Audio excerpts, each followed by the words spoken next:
교회가 이 세상의 희망입니까? 맞죠? 어느 교회든지 교회는 이 세상의 희망입니다. 왜냐하면 교회의 머리가 예수님이기 때문에 그래요. 사람이 머리면 교회는 세상의 희망이 될 수가 없습니다. 이건 분명합니다. 그래서 제가 좀 거창하게 제목을 좀 정한 것 같아요. 교회다움. 여러분, 교회다움에 대해서 고민해 보셨어요? 교회다움. 어떤 게 교회다움일까? 좀 거창하죠? 교회다움이라는 책이 있더라고요. 근데 그 책은 에베소서를 갖고 쓴 책이더라고요. 그걸 책을 보고 제가 제목을 정한 건 아니고, 제목을 정하고 이렇게 검색을 하다 보니까 책이 있더라고요. 여러분들이 교회다움을 좀 배우고 싶으면 에베소서 책을, 성경 66권 중에 에베소서를 같이 여러분들이 읽고 나누시면 아마 교회다움을 좀 더 알 수 있지 않을까 이런 생각도 합니다. 근데 저는 사도행전에서 이 4장 1절에서 10절까지 내용 중에서 이 교회다움을 좀 찾을 수 있겠다라는 생각을 가지고 제목을 조금은 거창하게 제가 지어봤습니다. 여러분, 제가 희망교회와 10년을 교제를 했다면, 여러분 10년이면 뭐가 변한다고 하죠? 강산이 변한다고 그래요. 희망교회도 10년 동안 많이 변했습니까? 제가 볼 때도 많이 변했어요. 위치도 변하고 공간도 변하고 또 그때 계시던 분들도 있었지만 지금 또 새롭게 뵙는 분들도 있고. 근데 한 가지 궁금한 게 있습니다. 그러면 나는 변했을까요? 10년이 넘었는데, 내가 희망교회에 함께한 지 10년이 됐다, 또는 1년, 5년, 3년 이렇게 되신 분들이 있을 텐데 내가 과연 얼마큼 변해 있을까요? 왜 안 변하는가요? 질문을 하겠습니다. 세 가지 질문을 하겠습니다. 첫 번째는 사람은 절대 변하지 않는다. 자, 이게 답이라고 생각하시는 분이 있을 수도 있습니다. 두 번째는 예수님을 믿고 깊이 경험하면 변한다. 2번이에요. 3번은 변하는 사람이 있고 변하지 않는 사람이 있다. 다시 한번 얘기해 드릴까요? 첫 번째, 사람은 절대 변하지 않는다. 오래 살아보신 분들이 약간 하는 얘기예요. 그죠? 야, 사람 진짜 안 변하더라. 두 번째는 예수님을 만나고 깊이 경험하면 변할 수 있다. 세 번째는 변하는 사람이 있고 변하지 않는 사람이 있더라. 여러분 나름대로 답을 내리셨습니까? 저의 답은 모두 정답입니다. 요즘 시험이 그래요. 우리 때만 해도 4번, 5번 중에 하나만 골랐는데 요즘은 막 2번, 5번 뭐 다 이렇게 들어가고 그러더라고요. 모두가 정답인 것 같아요. 근데 중요한 건 뭐냐면 그것 중에서 내가 뭘 선택하느냐. 나는 1번을 선택했어. 사람은 절대 변하지 않아. 이런 신념을 갖고 살아갈 수도 있고요. 아니야, 예수님을 만나고 경험하면 나도 변할 수 있어 라고 선택하면 됩니다. 그리고 나는 안 변하는 사람이다, 또는 나는 변하는 사람이다, 이걸 선택해도 됩니다. 중요한 건 뭐냐면 예수님과의 관계 속에서 살아가는 우리가, 또 예수님 머리 되는 교회가 그분을 만나고 그분을 경험하면 나는 성숙할 수 있다, 나는 조금이라도 달라질 수 있다, 이런 좀 희망을 가질 수 있지 않을까요? 저는 좀 그런 생각을 한번 가져봅니다.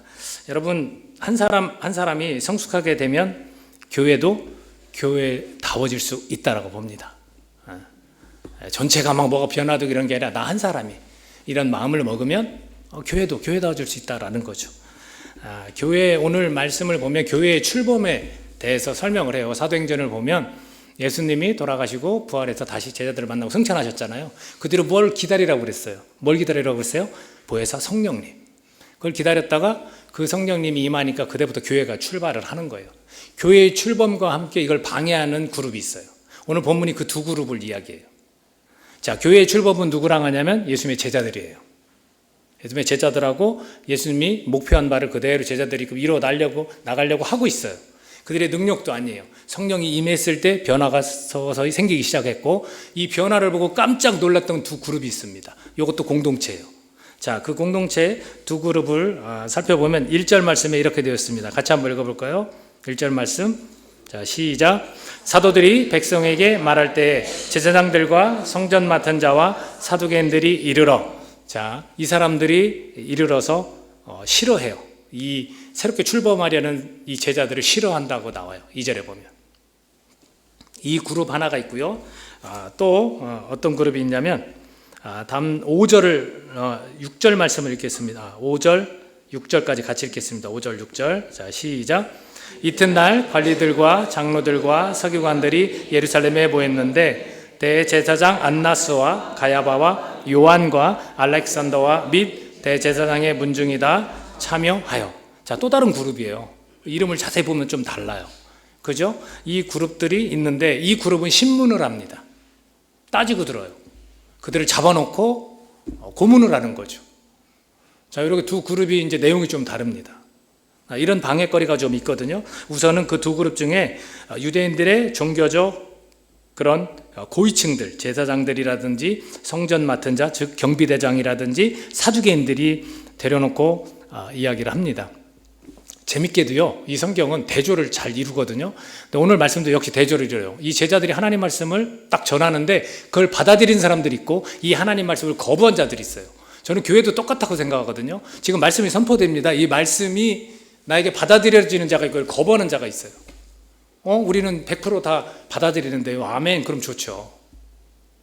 자, 이 말씀 중에서 이 사람들이, 제자들이 말씀을 딱 전했더니 몇 명의 사람들이 이 말씀을 들었냐면, 믿었냐면 4절 말씀을 보니까 말씀을 들은 사람 중에 믿는 자가 많으니 남자의 수가 약 5천이나 되었더라.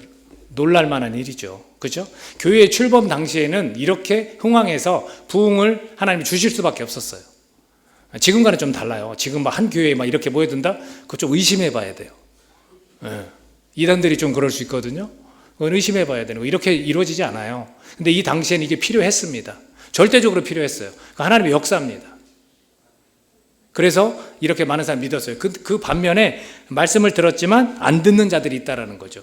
그 말씀을 싫어하는 자들이 있다라는 거예요. 지금 이 유대인들의 종교적 이 고위층들 가운데 제사장 그리고 성전 맡은 자 사두개인들, 이들은 싫어했어요. 뭘 싫어했습니까? 그 내용을 보겠습니다. 왜 싫어했을까?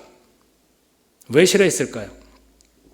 2절 말씀에 보니까 예수 안에 죽은 자의 부활이 있다고 백성을 가르치고 전함을 싫어하여. 자, 뭘 싫어합니까? 부활이 있다라는 걸 싫어해요. 그리고 백성들을 가르치는 걸 싫어해요. 그 이유가 뭘까요? 여러분, 성경은 자꾸 질문해야 돼요. 여러분들이 성경을 보고 왜 싫어할까?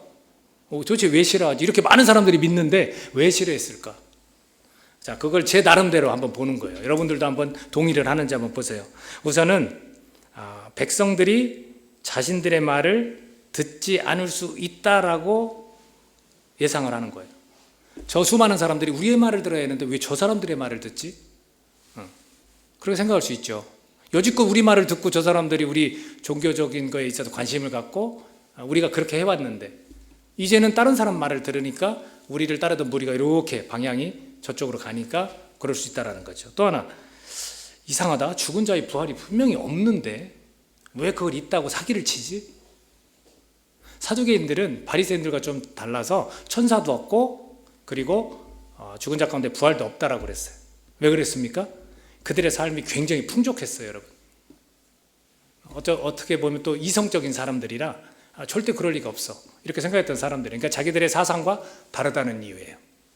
가끔 교회에서 야, 내 생각과 다르네 하면은 조금 싫어하거나 약간 저거 잘못됐다라고 이렇게 보려는 약간 태도들도 있지 않습니까? 지금 그런 거예요. 이상하다, 부활이 없는데 왜 있다고 하지, 저 사기꾼들, 이렇게 단정짓고 싫어하는 겁니다. 자, 그리고 또 하나를 보면 결국 자신들의 입지가 약해지는 거예요. 자신들의 많은 것들이 흔들리는 거예요. 부활이 없는데 있다고 가르치지, 백성들이 우리에게 관심을 갖다 다른 사람한테 관심을 가지, 그런 거죠. 이런 부분 때문에 싫어했을 것이다. 자기와 맞지 않는다고. 여러분, 이게 교회다움 같습니까? 아니죠. 자기와 맞지 않는다고 배격하는 건 교회다움이 아니에요. 내 생각과 좀 다르다고, 저 사람, 저 성도가 나 생각과 다르다고 배격하는 거, 이거는 교회다움이 아니다라는 거죠. 자, 또 한 그룹이 있습니다. 자, 이 그룹은 뭘 하고 있냐면 신문을 하고 있어요. 자, 이건 내용이 좀 더 달라요. 부활 얘기 안 해요. 또 다른 얘기를 하고 있습니다. 그들은 관리들, 장로들, 서기관들, 대제사장들과 그 문중들, 온 가족이 다 모인 거예요. 그래서 우리가 읽은 5, 6절에 보면 그 내용이 나와 있고, 그 다음에 7절에 보면 그들이 무엇을 하는가에 대해서, 자, 뭘 신문하는 것에 대해서 나옵니다. 7절 말씀 같이 읽어보겠습니다. 자, 본문 7절 말씀 시작. 사도들을 가운데 세우고 묻되 너희가 무슨 권세와 누구의 이름으로 이 일을 행하였느냐. 이 일이 뭘까? 이들의 관심은 권세가 어디서 났고 누구의 이름이냐, 라는 거로 신문을 했습니다. 이 일이라는 것은 뭐냐면 이 4장 바로 직전에 베드로와 요한이 안진뱅이를 일으켰어요. 성전 앞에서 구걸하는 사람, 예배를 드리러 오는 사람이 아니라 예배를 드리러 오는 사람들한테 돈을 얻고자 하는 안진뱅이, 나면서부터 안진뱅이, 그 사람이 약 40살이거든요. 그 사람을 잡아서 일으켰어요. 돈은 없지만, 근거함은 내게 없지만 예수 그리스도 이름으로 일어나 걸어라. 그랬을 때 40살 된 어려서부터 안진뱅이 된 이 사람 얼마나 기뻤을까요? 이 사람에게 이게 구원이에요, 구원. 근데 그걸 가지고 한 사람이 회복된 거를 기뻐하고 좋아할 것이 아니라 도대체 무슨 권세로 누구의 이름으로 이딴 짓을 하느냐라고 신문하는 거예요. 여러분, 이 사람들은 그럼 왜 신문하고 왜 이거를 싫어할까?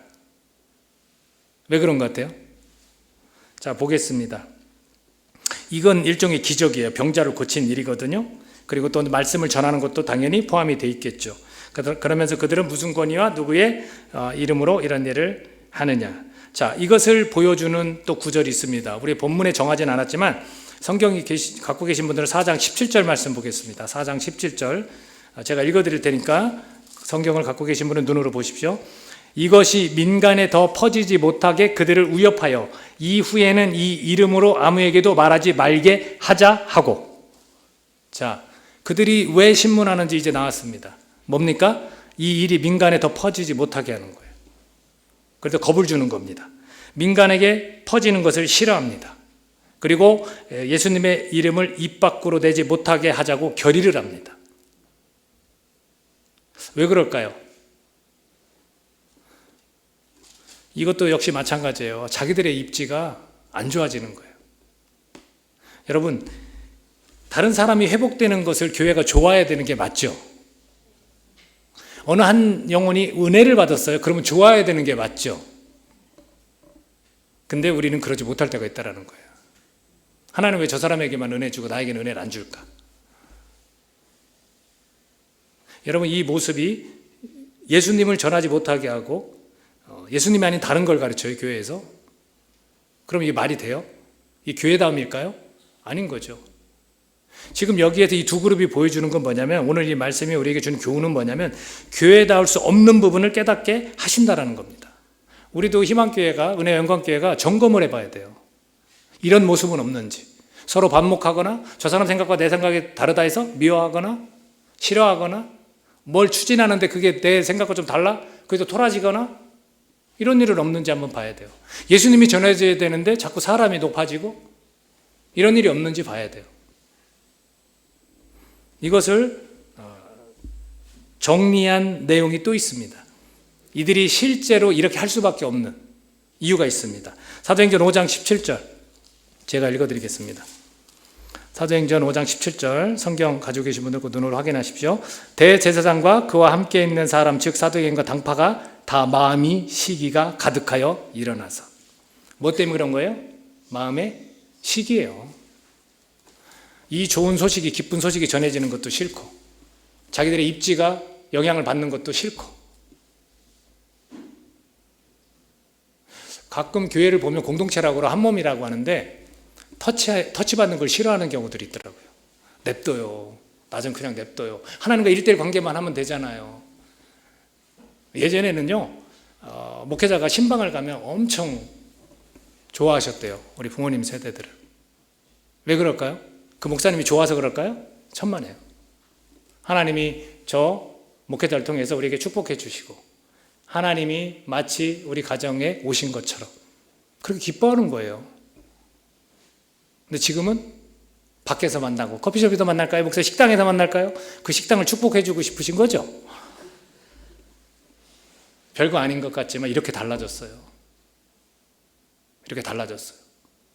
가서 그 목사님이 가서 뭘 하겠습니까? 제가 가서 뭘 하겠습니까? 축복해 주는 거예요, 마음껏. 의뢰해 주고 축복해 주고 하나님 말씀 선포하고 나오고. 자기들을 지금 생활을 침해하고 자기들의 생각과 다르다 해서 이렇게 밖으로 이렇게 떠미는 이런 일들이 있어서는 안 될 것입니다. 여러분, 권력과 힘으로 새로 출범한 교회를 제압하려고 지금 하고 있거든요.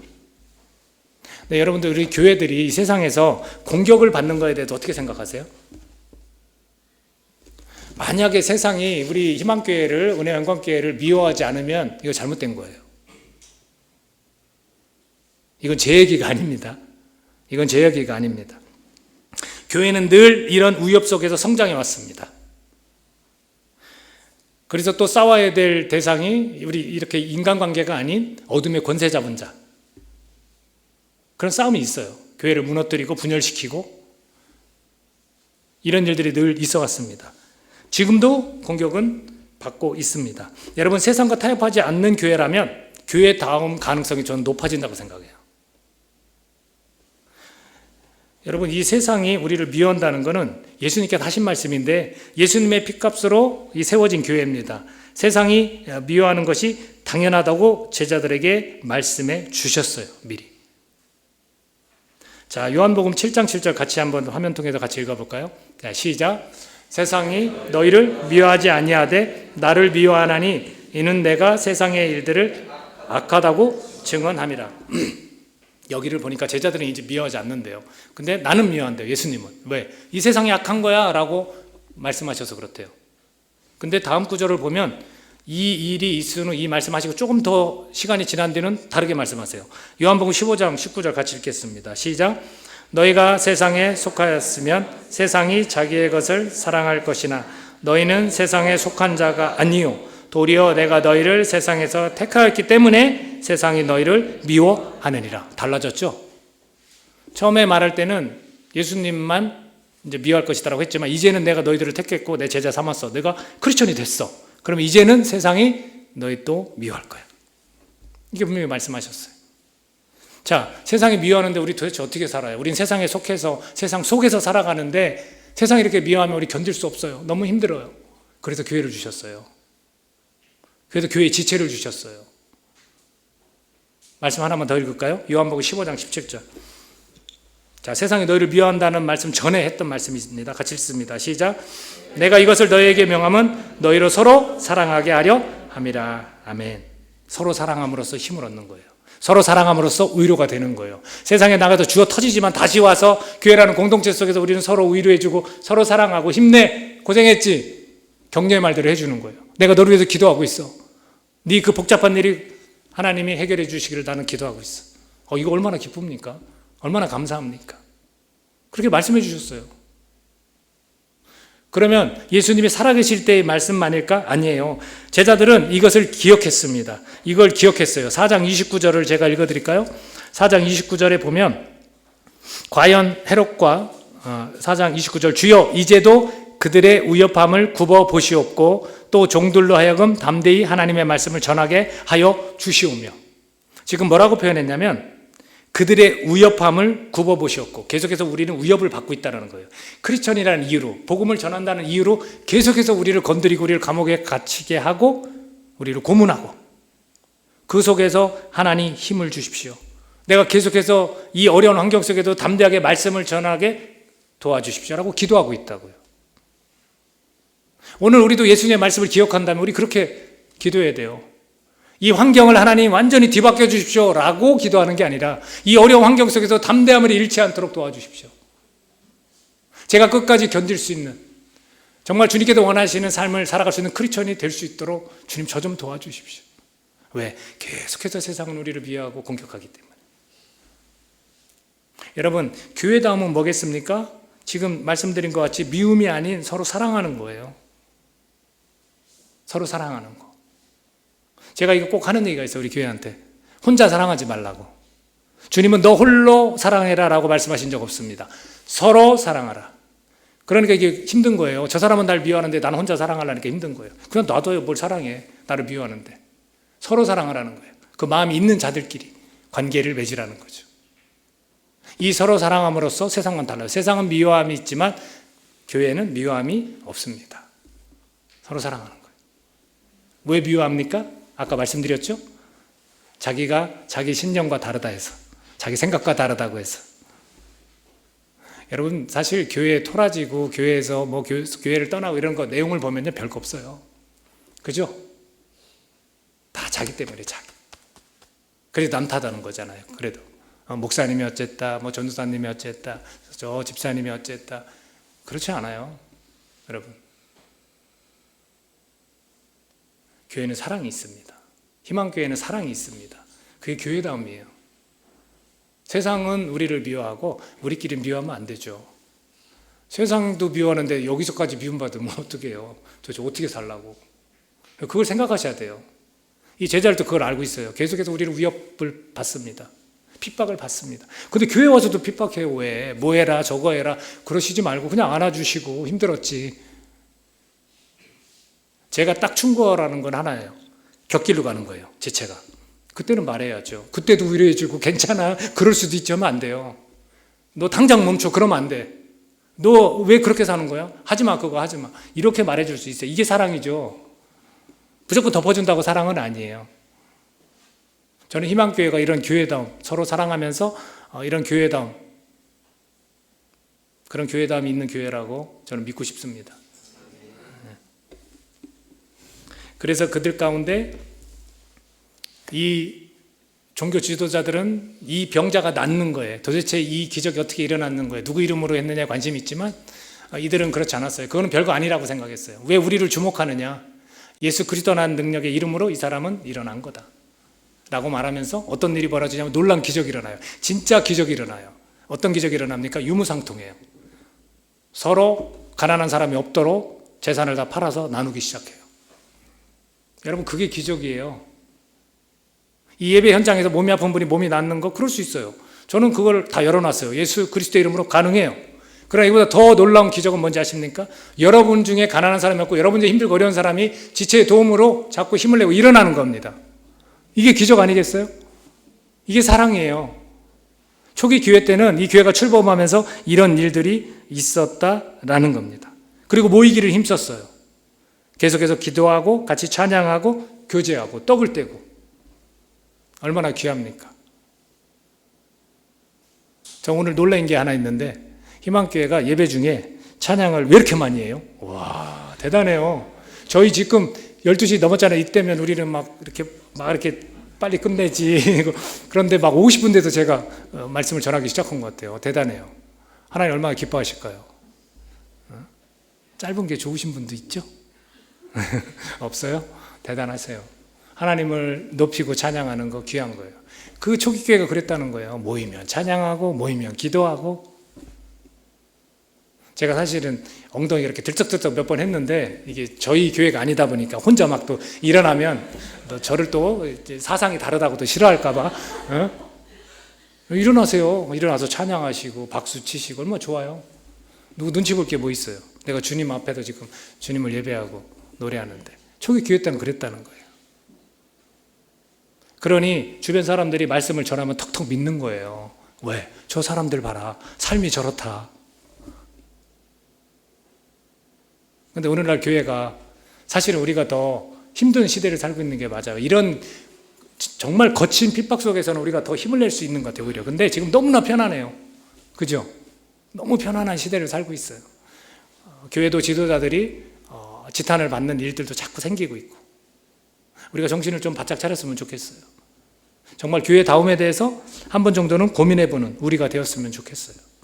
끝으로 제가 이 한 사람을 통해서 깨닫는 게 있는데 그게 누구냐면 오늘 본문에 등장하는 베드로라는 사람입니다. 베드로 이 한 사람을 보면 전과는 완전 다른 모습이에요. 자, 8절부터 10절까지 우리 말씀 같이 한번 읽어보겠습니다.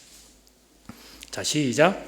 이에 베드로가 성령이 충만하여 이르되 백성의 관리들과 장로들아 만일 병자에게 행한 착한 일에 대하여 이 사람이 어떻게 구원을 받았느냐고 오늘 우리에게 질문한다면 너희와 모든 이스라엘 백성들은 알라. 너희가 십자가에 못 박고 하나님이 죽은 자 가운데서 살리신 나사렛 예수 그리스도의 이름으로 이 사람이 건강하게 되어 너희 앞에 섰느니라. 아멘.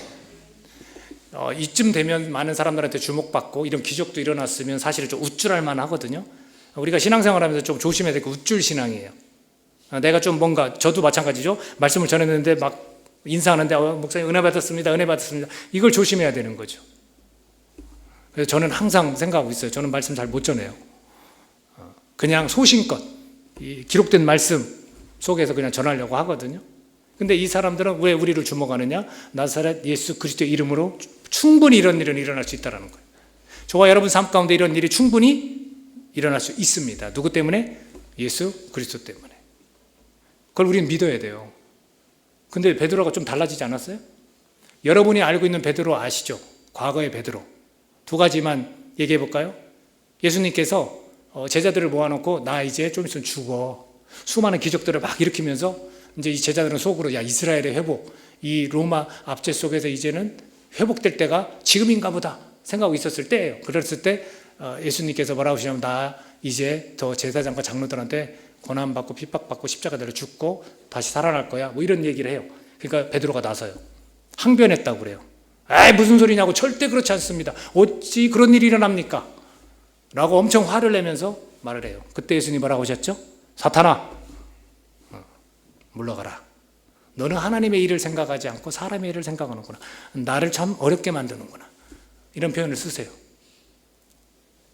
베드로는 하나님의 일을 생각한 게 아니라 사람의 일을 생각한 거죠. 교회에도 이런 분 많죠. 하나님의 일을 생각하는 게 아니라 사람의 일을 생각하죠. 그래서 뭘 의논하면 하나님의 뜻 안에서 의견을 내고 하는 게 아니라 결국은 자기와 관련된 이야기들을 하는 분들이 있어요. 그게 또 관철이 안 되면 또 토라지는 거죠. 오늘 토라지는 사람 많네. 그죠? 그리고 또 하나가 있습니다. 아주 결정적인 베드로의 실수. 뭡니까? 예수님을 부인하는 거예요.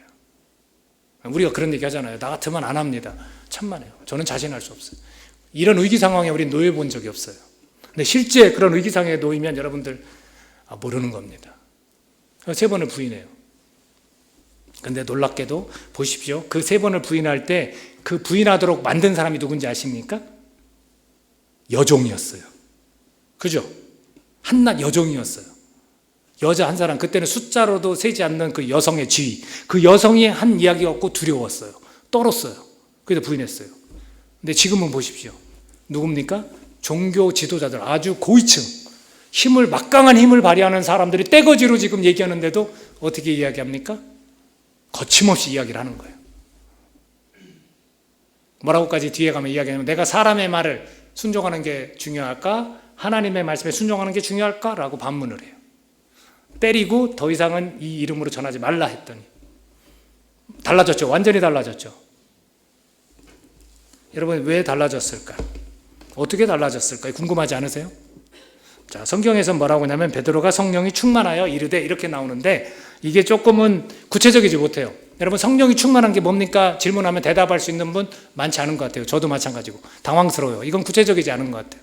그러면 성령 충만이란 거에 구체적인 내용이 뭘까? 2가지를 좀 볼 수 있습니다. 하나는 뭐냐면 베드로에게 주인이 바뀌었습니다. 저와 여러분에게 주인이 바뀌어야 돼요. 여종이 물었을 때 두려운 마음과 부인했던 건 주인이 누구였냐면 자기 자신이었어요. 내가 주인이 되면 하나님 말씀이 나한테 선포되어져도 상당히 많이 부인하고 거절하고 순종하지 않습니다. 심지어 하나님 말씀인데도 불구하고 내 생각과 달라라고 결정을 짓습니다. 근데 베드로가 달라진 거예요. 베드로는 자기 스스로가 이제는 주인이 아닙니다. 누가 주인입니까? 예수 그리스도. 저와 여러분의 주인이 누구십니까? 예수 그리스도. 이 교회의 주인이 누구십니까? 예수 그리스도. 이거 놓치면 안 돼요. 근데 여러분 보세요. 신앙생활에서 내가 매너리즘에 빠지거나 영적으로 자꾸 성숙하지 않는 것 같다라고 할 때 여러분 스스로 진단해 보면 내가 주인이 된 거예요. 영락 없어요, 여러분. 여러분이 마음의 자리에 예수님이 앉아있다라고 말은 하죠. 찬양도 하죠. 근데 어떤 결정을 딱 내리면 누구의 생각을 따릅니까? 내 생각 따를 때가 많거든요. 그게 내가 주인인 거예요. 근데 베드로는 이게 완전히 바뀌었다라는 거죠. 그래서 사도행전 2장 36절에서 이렇게 선포를 합니다. 2장 36절에서 그런즉 이스라엘 온 집은 확실히 알지니 너희가 십자가에 못 박은 이 예수를 하나님이 주와 그리스도가 되게 하셨느니라 하니라. 주라는 거예요. 주인이라는 거예요. 이제 이분이 나의 주인이야, 이스라엘의 주인이야 라고 확실하게 이제는 선포하게 된 겁니다. 저와 여러분의 주인은 예수님입니다. 너의 주인은 예수님이야, 나의 주인도 예수님이고 이 교회 주인은 예수님이야. 이렇게 확실하게 우리는 선포할 수 있어야 됩니다. 여러분 선포하세요. 입술로 말해야 돼요. 속으로 생각으로 지금 제가 무슨 생각을 했냐면 예수님이 나의 주인이야. 속으로만 생각했어요. 이러면 안 되고 그냥 입으로 선포를 하십시오. 나의 주인은 예수님입니다. 한번 따라해 볼까요? 시작. 나의 주인은 예수님입니다. 베드로가 그렇게 바뀐 이유가 거기에 있다는 거예요. 저 여러분도 바뀔 수 있어요. 변화될 수 있어요. 그 예수님이 주인이라고 선포하기 시작하면 바뀌기 시작하는 겁니다. 또 하나는 뭐냐면 성령님의 터치가 좀 있었던 것 같아요. 성령님의 터치. 12절 말씀 오늘 본문 같이 읽어볼까요? 자, 시작. 다른 이로서는 구원을 받을 수 없나니 저나 사람 중에 구원을 받을 만한 다른 이름을 우리에게 주신 일이 없음이라 하였더라 라고 되어 있습니다. 자, 베드로에게 있어서 이제는 이 구원이 예수 그리스도로부터 온다라는 거 확실히 알고 있고요. 그리고 그 구원의 개념이 조금 지금 우리가 생각하는 구원을 받는다는 건 천국을 가는 거다 요와는 좀 달라요. 이 범위가 좀 더 넓습니다. 여러분이 구원받았다 하면 대부분은 예수님을 구주로 시인하고 천국에 대한 소망이 생기고 나는 부활을 하고 육체의 부활을 하고 이런 것들을 얘기하지만 이 구원의 개념이 조금 더 넓은 것 같아요. 넓은 것 같습니다. 그 12절 바로 윗구절에 뭐라고 되어 있냐면 이 예수는 너희 건축자들의 버린 돌로서 집 모퉁이의 머릿돌이 되었느니라 라고 이 머릿돌은 정초석이라고도 하고 주춧돌이라고도 하고 기초석이라고도 합니다. 이런 고백들을 하고 있거든요. 그러면서 오직 구원받을 만한 이름은 준 적이 없다. 오직 예수님만이 구원자다라고 이렇게 선포를 하고 있습니다. 그가 가지고 있는 구원의 개념은 5장 30절에 32절까지 말씀에 나와 있습니다. 제가 읽어보겠습니다. 5장 30에서 32절. 너희가 나무에 달아 죽인 예수를 우리 조상의 하나님이 살리시고 이스라엘에게 회개함과 죄 사함을 주시려고 그를 오른손으로 높이사 임금과 구주로 삼으셨느니라.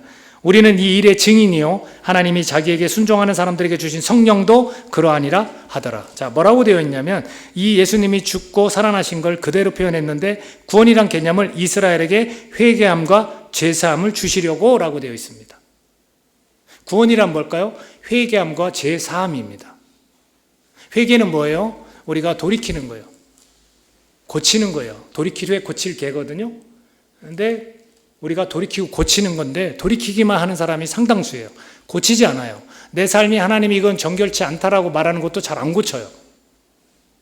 돌이키기만 했다고 했지 고치진 않아요. 마음은 돌이켰는데 주님 앞에 나와 있는데 행동은 똑같은 거예요. 이것도 안 됩니다. 이 회개함과 구원이라는 그런 거예요. 또 하나는 죄사함. 여러분 우리가 죄를 사함받았다는 것은 하나님 앞에 담대히 나아갈 수 있게 되었다는 거고요. 죄를 사함받았다는 건 영원한 생명을 얻을 수 있게 되었다는 겁니다. 이제 원죄에 관한 부분이죠. 우리는 소소한 죄들을 짓고 살아가긴 합니다. 그래서 또한 회개가 또 필요한 거고요. 근데 이단에서 구원파에서는 한 번 회개하면 더 이상 회개할 게 없다라고 가르치죠. 그러니까 잘못된 거잖아요. 여러분 저도 이렇게 말씀을 전하고 있지만 저에게도 죄성이 있어서 날마다 정말 주님께서 기뻐하시지 않는 생각들도 하고 누가 봐도 죄를 짓는 그런 생각들을 합니다. 이거 도대체 이걸 어떻게 처리해요? 그러니까 날마다 주님과 묵상하고 말씀을 읽고 잘못했습니다. 되뇌이고 다시 회개하고 이런 일들이 반복되는 거예요. 구원의 개념이 바로 이런 거예요. 또 하나가 있습니다. 32절에 읽었던 부분에 자기는 또 동료들과 함께 이 일의 증인이다라고 하면서 하나님이 자기에게 순종하는 사람들에게 주신 성령도 그러하다라고 그랬어요. 성령도 우리와 함께 증언해 주시는데 그 성령은 자기에게 순종하는 사람들에게 주신다라는 거예요. 여러분 구원이라는 것은 순종까지 가야 되는 거예요.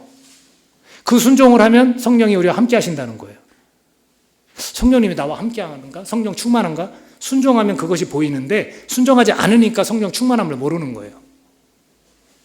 이게 다 연결이 돼 있어요. 내가 주인이면 순종할까요? 안 하는 거죠. 주님이 주인이니까 주님의 종으로서 그냥 따라야 되는 거예요. 그러면 성령의 충만함이 뭔지를 알게 되는 거고요. 근데 우리는 이것이 이게 자연스럽지가 않아요. 어디 한 군데도 걸려 있어요. 근데 베드로는 이것이 말끔이다 해결이 된 거죠. 그래서 변한 거예요, 여러분. 이제는 순종하기 시작해요. 자기가 주인 되어서 불순종하거나 따지거나 이러지 않아요. 그냥 따라요. 순종해요. 그게 기적이 일어나고 그 가운데 성령님이 함께 하시는 거예요. 그래야 달라지는 겁니다. 그래야 달라지는 겁니다.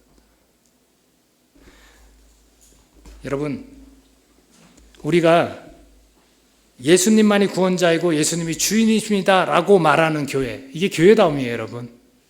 또 다른 누가 주목받아서는 안 되는 교회, 예수님만이 주목받으시는, 하나님만이 영광받으신 교회, 이게 교회다움이에요. 그 안에 속해 있는 우리가 어떻게 해요? 주인을 예수님으로 모시고 또 순종하면서 성령의 충만함을 받으면 그 한 사람 한 사람이 교회다운 교회를 이루는 것입니다. 오늘 그런 일들이 여러분에게 나타났으면 좋겠어요. 결심해 보십시오. 결단해 보십시오. 예수님이 나의 구주지. 예수님이 나의 주인이지. 여러분, 이와 같이 교회다움은요, 성령님의 터치에 의해서 변화를 이끌어낸다라는 겁니다. 말씀을 들을 때도 성령님, 내 안에 이 말씀이 심겨지게 도와주십시오. 오늘 나에게 주실 때 내가 순종할 게 이거구나. 여러분이 깨달으신 거 있다면 순종해 보십시오. 그러면 성령의 충만함을 깨달으실 거예요. 그렇게 한 영혼, 한 지체가 이 교회를 교회답게 만들 줄로 믿습니다. 집에서나 직장에서나. 여러분, 이런 한 영혼이 있을 때 예수님의 사람으로서 얼마나 좋은 영향력을 행사할 수 있겠습니까? 내가 의지적으로, 능력으로, 내가 가지고 있는 어떤 그런 스펙으로 뭔가를 만들어내고 이뤄내는 게 아니라 내 안에 계신 주님, 남들이 볼 때도 너의 주인은 누구야? 라고 물을 정도로 난 내가 아니야. 나는 주님의 사람이고 주님이 나의 주인이야. 그래서 난 그렇게 용서하고 나는 그렇게 사랑할 수 있어. 그래서 난 참을 수 있는 거야. 내가 주인이었다면 나도 못 참고 나도 같이 싸우고 고소하고 이럴 거야. 그러지 않겠습니까? 그거 당연한 거예요. 누가 봐도 상식적인 거예요. 그러나 내 안에 주님이 계시고 주님이 나의 주인이시라면 내가 그 주님 때문에 참고 사랑하고 감사하고 기뻐하는 거야. 이게 교회다움이죠. 교회다움.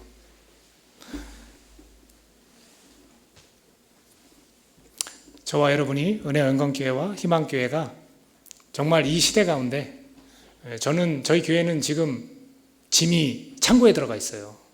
그리고 가정에서 예배를 드려요. 근데 저는 이거에 아무런 영향을 받지 않는 사람이에요. 왜 그럴까요? 그게 중요하지 않다라는 말보다는 그게 나에게 영향을 주지 않습니다. 환경을 보면 힘들죠. 근데 그게 나에게 영향을 주지 않아요. 왜 그럴까요? 제가 주인이 아니에요. 주님이 주인이시고 주님이 시키는 대로 이 상황 속에서도 주님이 원하시는 걸 그냥 순종하면 돼요. 저와 여러분도 마찬가지일 것 같아요. 여러분도 그러실 것 같아요. 환경이 바뀐다고 했어요? 안 바뀐다고 했어요? 안 바뀌어요. 세상의 우리를 비하는 건 당연한 겁니다. 그러나 우리는 담대할 수 있습니다. 주님 때문에. 배고프죠? 네. 제가 희망교회를 사랑합니다. 그리고 희망교회와 함께 예배드릴 때 주님이 약간의 울컥하는 마음을 주시는데 참았어요. 네? 뭐라고요? 다시 한번. 참을래요. 여러분 힘내시고요. 교회다움 희망교회가 저는 하리라고 믿습니다. 마음 아픈 일, 여러 가지 일, 교회마다 다 비슷하게 발생을 해요. 근데 뭐 어떤 일들에 대해서 미워할 것도 없는 것 같더라고요. 인간의 연약함? 그럴 수 있어요.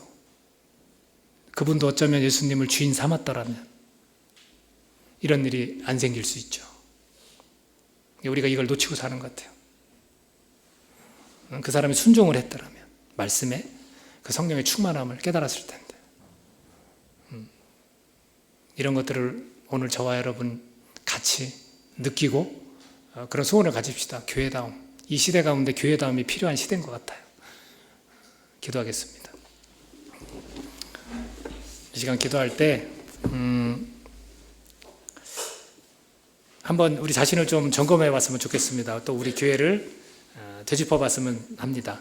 과연 우리 교회가 예수님이 머리시고 또 나에게 있어서 예수님이 주인이신지 그것을 한번 우리가 되짚어보고 우리가 가슴 깊이 깨달은 것들 또 회개될 것들 주님이 명령하시지만 아직도 민기적 순종하지 못하는 그런 모습이 없는지 이 시간 성령님 함께 하시고 순종할 때 그 성령님이 나와 함께 하심을 내가 깨닫게 되는데 아직도 내가 주인에 대해서 순종하지 못합니다. 그런 깨달음 얻은 자들이 함께 이 시간 성령님 의지하면서 기도하는 시간을 갖도록 하겠습니다. 잠깐이지만 우리 소리내서 함께 기도하겠습니다. 하나님 감사합니다. 이 시간 가운데 주님